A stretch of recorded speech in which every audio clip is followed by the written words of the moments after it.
Hi guys, this is CA Balakrishna from Lecturepedia.in. How are you? Hope you people are doing well. Even I am fantastic.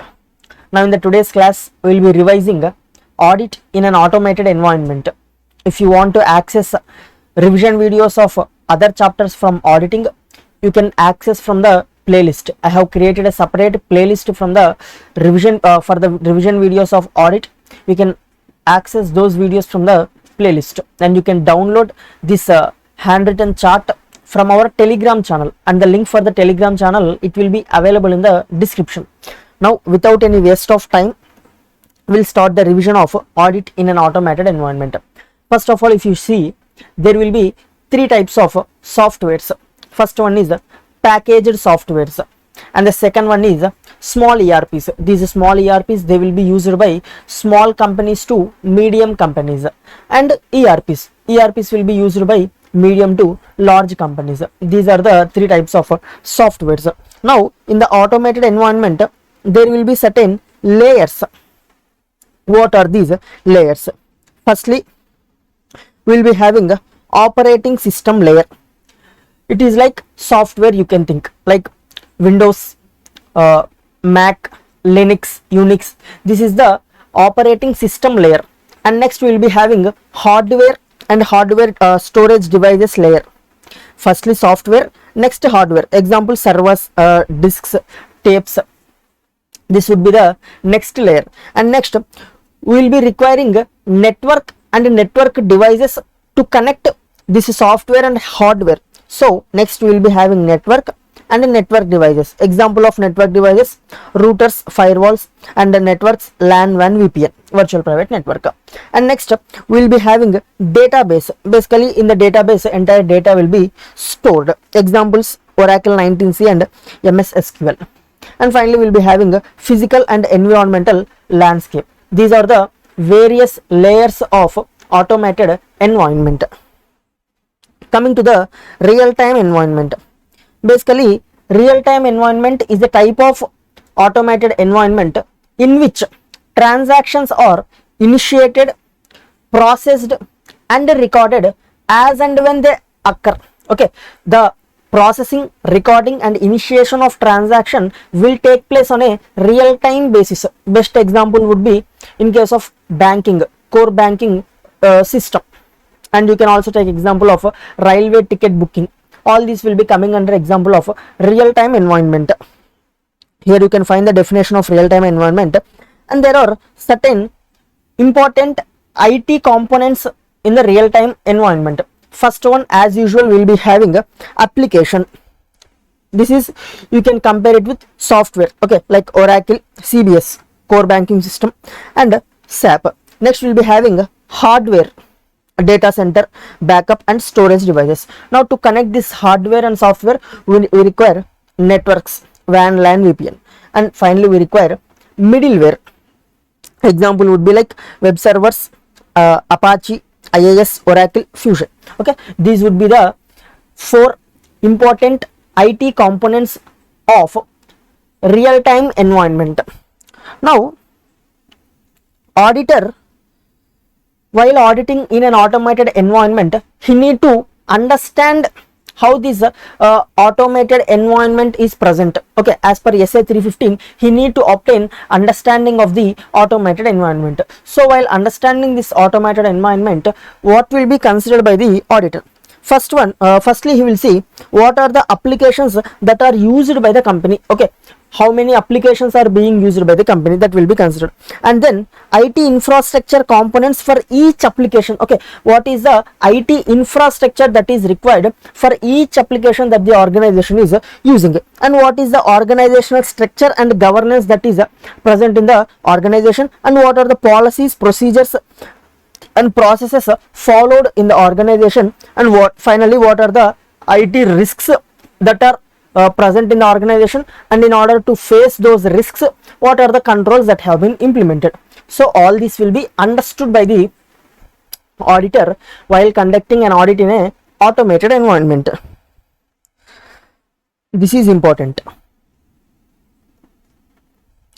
Considerations of automated environment at each stage of the audit. in the each stage of the audit, auditor will consider the impact of this information technology. First of all, at the risk assessment stage, here auditor will consider what is the risk that is being faced by the organization due to the use of information technology. And coming to the understanding phase, in this understanding phase, auditor will perform walkthrough of the information technology infrastructure and the applications that are being used by the organization. And coming to assessing entity level controls, here auditor will assess the entity level controls. He will assess general IT controls and also application controls. He will also assess pervasive controls including segregation of duties. And during testing phase, he will have to determine whether he have to perform substantive testing or normal testing. This decision will be impacted based on the results of this general IT controls. Okay, he would have tested the general IT controls. Now, if the general IT controls are performing very well, then the amount of substantive testing would be reduced. If the general IT controls are not working effectively, then the amount of substantive testing would be more. So, in the testing phase, the results of general IT controls would be useful to the auditor. And finally, in the completion stage, auditor will evaluate the control deficiencies. For the purpose of evaluating these control deficiencies, he might require data analytics and computer assisted audit techniques. So, this way, at each stage of the audit, auditor will consider use of automated this information technology in the automated environment. Okay, coming to next concept, enterprise risk management. Basically, this enterprise risk management is a program that is implemented across the entity for the purpose of managing the risk that the organization is facing. There could be different types of risks. What are the examples of risk? Market risk, regulatory and compliance risk, technology and security risk, financial reporting risk, operational risk, credit risk, business partner risk, product risk, environmental risk. These are the various examples of risk that the organization can face. Now, in this risk management process, risk assessment is one of the most important step. Now, how this risk assessment will be performed? What will be considered while performing this risk assessment? First of all, what the auditor will decide is what are the objectives, business objectives, and what is the criteria. Okay, what is the business objective that has to be achieved? This will be decided by the auditor. Next, auditor will identify events that will affect achievement of this business objectives. Organization wanted to achieve a particular objective. Now, in order to achieve this objective, what is stopping the organization? Okay, what are the obstacles that will be identified? Then, what is the likelihood that this risk will stop achieving the objectives? Okay, what is the likelihood of occurring of this risk? That will be determined, and based on this, he will respond to mitigate the risk. And finally, after mitigating the risk, there will be certain residual risk that will be remaining. He will deal with that residual risk. So, this is how risk assessment process takes place. Now, in the organization, in order to deal with the risk, controls will be placed. So, what are the controls that would be placed in the information technology environment, in the automated environment, in order to tackle this risk? Generally, we will be having general IT controls, application controls, and IT dependent controls. We will see one by one, starting with general IT controls. See, these general IT controls, they are not specific to one particular application. They will be applicable for all the applications, and they will help the application controls to perform effectively. These general IT controls, they will be present over the following areas. First one, data center and network operations, system software acquisition, change and maintenance, program change, access security, application system acquisition, development and maintenance. Over these areas, general IT controls will be present. And coming to the application controls, these application controls, they are relevant to one particular application. They will be embedded in the application. Okay, and these can be both either manual or automated controls, and they can be either preventive or detective controls, and they will ensure that the accounting records will be remained integrity. Okay, integrity of the accounting records will not be lost. This will be ensured by application controls, and application controls will also ensure CAA of the data. That means completeness, integrity and availability of the data will be ensured by the application controls. And another important point is application controls will be embedded in the application itself. Some of the examples of these application controls could be edit checks, validation of input data, sequence number checks, limit checks, format check, range check and mandatory data fields. These are some of the examples of application controls. And coming to IT dependent controls, these IT dependent controls, they are manual controls which will use some of the data or information that is produced by the information technology system. So these are the three types of controls in a automated environment. Coming to entity level controls, generally these entity level controls, they will be present across the entity and they will be related to the financial reporting process. There are two types of entity level controls. One is direct entity level control and another one is indirect entity level control. Coming to direct entity level control, these direct entity level control, they will directly impact the financial reporting process. See, they will operate at a level higher than the business activity, such as process level account balance and level to prevent or and they will help to prevent or detect the misstatements.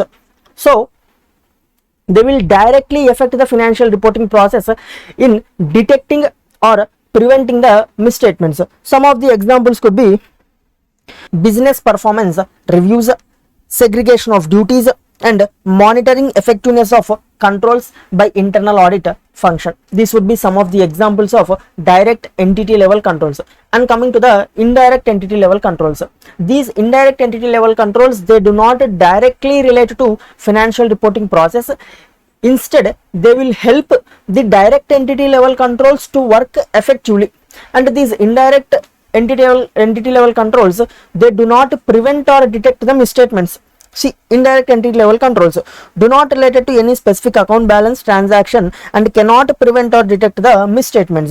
Instead, they will contribute for effective operation of direct entity level controls. Some of the examples of these indirect entity level controls could be company code of conduct, human resource policies and employee job roles and responsibilities.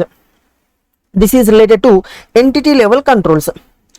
And coming to whistleblower policy, how will the auditor will obtain understanding and how will the auditor will evaluate the whistleblower policy in the organization? First of all, auditor will determine whether there is any whistleblower policy in the company. Does the company is having a whistleblower policy? If there is a whistleblower policy, whether it has been properly documented and approved or not. Is policy documented and approved? And whether it has been properly communicated to the employees. Is policy communicated to all the employees? If it is communicated to the employees, whether employees understood the policy or employees aware of the policy and understand its purpose. And next, has company taken measures to make employees understand contents and purpose of the policy? Whether the company has given training to the employees regarding the whistleblower policy, and does company monitors effectiveness of policy from time to time? How the policy is being implemented in the company, whether it is being monitored by the company from time to time, and in case there is any deviations or lapses, what is the action that the company is taking? Okay, how company deals with deviation or non-compliance. So this is a flow in which auditor will obtain an understanding and evaluate the whistleblower policy. Coming to data analytics and computer assisted audit techniques. Data analytics is a process through which meaningful information is generated from the raw data. See, data analytics. data analytics, generating meaningful information from raw system data using processes, tools and techniques. Coming to computer assisted audit techniques, it is a application of data analytics methods in the auditing process. This would be known as computer assisted audit techniques. Okay, data analytics method used in the audit are known as computer assisted audit techniques. And what are the aspects of the audit in which data analytics can be used? In which areas of the audit data analytics can be used by the auditor? First of all, in the preliminary analytics, data analytics can be used. In the risk assessment process, auditor can use this data analytics. And in the control testing, in non-standard general analysis, evaluation of deficiencies, fraud risk assessment. In these areas, auditor can use data analytics. And in order to achieve success while using computer assisted audit techniques, what are the steps that has to be followed to achieve the success? First of all, auditor has to understand business environment including the information technology. After obtaining understanding, he has to define objectives and criteria, then identify source and format of the data. Okay, which type of data is required and from where the data can be obtained. After that, he has to obtain the data, okay, extract the data, and then verify completeness, accuracy and of the extracted data. After he has acquired the data, he has to verify whether the data is complete and accurate, and then apply criteria on the data that has been obtained and validate and confirm the results and report and document results and conclusions. By following these steps, auditor can achieve success by using computer assisted audit techniques.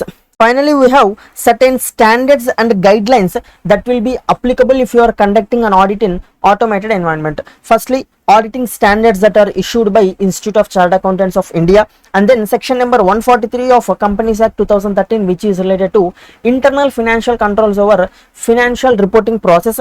And then we have Sarbanes-Oxley Act, we will be calling it as SOX Act, which is basically a American act which is related to internal financial controls over financial reporting process in US.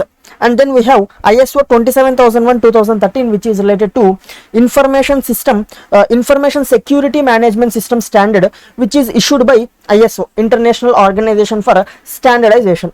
And then we have payment card industry data security standard, which will be applicable for the companies that are into the industry of this debit cards, credit cards will be for those companies, this standard will be applicable. And then we are having COBIT, control objectives for information and related technologies, which is basically a IT governance and management standard. And finally, we have cyber security framework, which is issued by NIST, National Institute for Standards and Technology. So by this, revision of audit in automated environment is completed. In the next class, we will be meeting with revision of another chapter. Okay, and if you want to purchase classes, you can visit our website lecturepedia.in and you can place your order. Take care. Bye bye.